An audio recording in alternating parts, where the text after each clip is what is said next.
জাতীয় ঐকমত্য কমিশনের তৈরি জাতীয় সনদ ও প্রতিবেদনে জুলাই গণ অভ্যুত্থান সহ সাধারণ জনগণের আশা এবং প্রত্যাশার প্রতিফলন ঘটবে বলে জানিয়েছেন জাতীয় ঐকমত্য কমিশনের সহসভাপতি আলী রিয়াজ।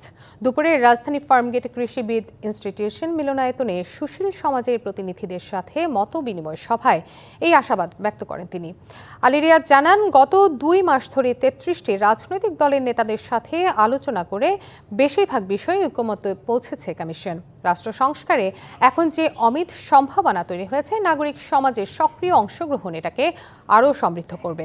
মতবিনিময় সভায় সুশীল সমাজের প্রতিনিধিরা বলেন, দেশে যাতে আর কোনো বিতর্কিত নির্বাচন ব্যবস্থা তৈরি না হয়, সাম্প্রদায়িক সংঘাত যেন আর না ঘটে। আরও দাবি জানান, জাতীয় নির্বাচনে 33 ভাগ নারী যেন সরাসরি অংশগ্রহণের সুযোগ পায় এবং সংবিধান যেন হয় গণমুখী।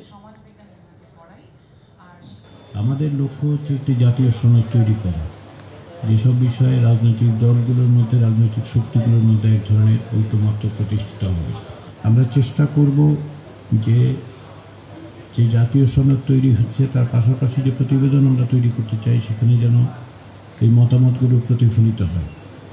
নগদ পেমেন্টে 500 টাকা পর্যন্ত ক্যাশব্যাক আর লেনদেনে প্রতিদিন ডিপ ফ্রিজ এবং ঘন্টায় ঘন্টায় এসি টিভি সহ দারুণ সব গিফট।